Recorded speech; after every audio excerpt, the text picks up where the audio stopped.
Hey, what's going on, guys? It's ETA Prime back here again. Today, I have an NES Classic Edition clone, and it's really close to the original. One of these is a real NES Classic Edition, and the other one is a clone.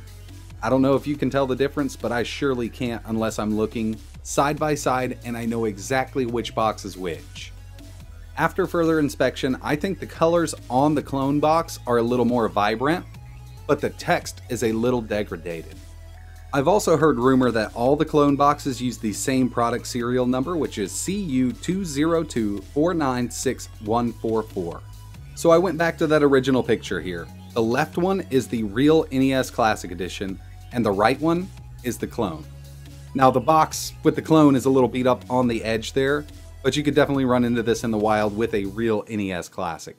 So throughout this hardware comparison video, the real one is always going to be on the left side. So I just pulled the sleeve out of the box on the clone. Now, when I unboxed my original NES Classic, this is exactly what I saw, but there's a few differences in here also. Most of the clones come with two controllers. I mean, if you were at a flea market and you ran across something like this for, let's say, $100, you might be tempted to buy it and think it's a real NES Classic Edition. When you get home, you plug it in and boot it up, you still might be stumped. So like I said, the left one is real, the right one is fake. The right one, as you can see, the Nintendo Entertainment System logo is a little off center. You probably won't run into that with a real NES Classic. As for the backside, there's not much difference at all. The clone does have a darker text on it, so it's not as bright as the original. But if you didn't have one side by side, you really couldn't tell. The bottom, same thing. This is almost an exact replica. The serial number will be marked, like I said in the beginning, on the bottom of the unit also. They all use the same serial number for the clone boxes. The shell coloring, at least the top, is a little off from the original. Not much of a difference though. The controllers feel exactly the same. Same weight, they feel the same when you're pressing the buttons. Only difference here is the lighter gray on the clone. As for the connector, the original had black screws, the clone has silver screws. I went ahead and tore both of them down. On the left, we have the real one. It has a little bit of a heatsink / metal covering over the CPU and RAM. The clone doesn't have any kind of cooling at all. The original Classic has an all-winner CPU. The clone actually uses an Action Semiconductor CPU. Now, I can't figure out which CPU this is, but when I plug it into my PC, I get prompted with the Action Semiconductor driver. So that's why I'm leaning towards that. I'm going to go ahead and boot the clone up. Now in this video, I'm not going to do a side-by-side comparison of the software. You guys have seen hundreds of videos on the real NES Classic running its front end and its games. Let's go ahead, boot up this clone, and see how it performs. Alright guys, so here's the NES clone. This is pretty close. The quality's not as good as the original NES Mini or the real NES Mini, but the controller from the real NES Mini does work on here. I was also able to get my GDP Fight Pad controller to work on this also. Sound does slow down. You might be able to hear it in just a second. It'll start slowing down and then it restarts the sound and then it's fine. But other than that, everything's pretty close. I want to see if these save states work. So what I'm going to do is go into Double Dragon 2. Has a little loading screen here. And we're now playing Double Dragon 2.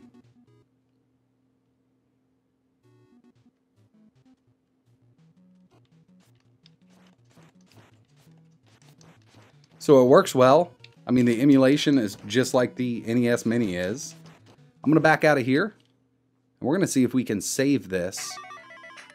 So I'll go to No Data. Yeah, right there. And it looks like it's saved. I'm going to come back to that in a second and see if it really saved, but we do have the display options here. We can go to Scale, Full Screen, Original Size. I'm going to go to Original Size. Under Options, Demo, Auto Shutdown. I mean, this is almost an exact clone of the real NES Mini. Even go to Manuals and you can scan this QR code and it brings you to the Nintendo website. I'm going to restart this unit real quick, and then we're going to come back to Double Dragon 2 and see if I'm able to load this up after I shut the unit down. I'm actually going to unplug it and everything. Alright, so I unplugged the unit from the HDMI and the power supply. I power cycled the button a few times just to see if there was any lingering electricity in here, saving the state, maybe. We're going to try Double Dragon 2. It started right back up where I was. It's going to load it up. And sure enough. But remember, I changed to original size. And this is what I get when I go to original size.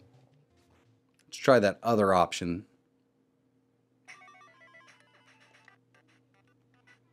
Scale.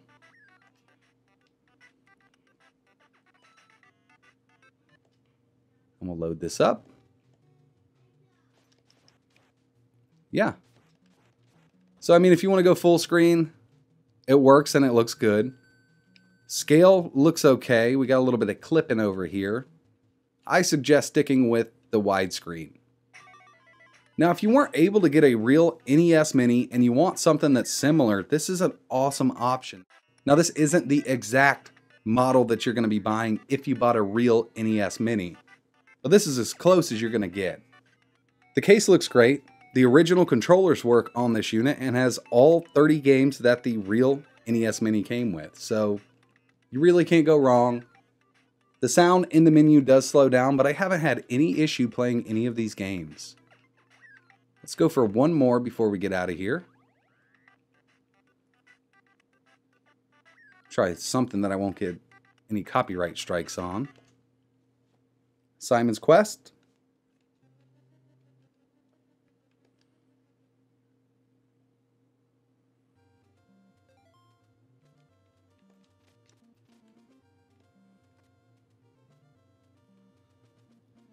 The emulation is very smooth. I mean, I don't notice any tearing in the screen like some of these other Chinese, emulation systems. It's pretty spot on. But these units don't come cheap. They're about 85 bucks. I have seen them for 60, but I've never been able to purchase them for 60. So you might see them listed for that, but they're definitely not selling at that price. I was going to pick one up a few weeks ago for 110. I didn't really want to, so I got this for 85 bucks. I know where you can get them right now. Guy has a few left, I think about 18 of them. But if you want something like this, links in the description. Really appreciate you guys watching. If you could, hit that like button and subscribe. And like always, thanks for watching.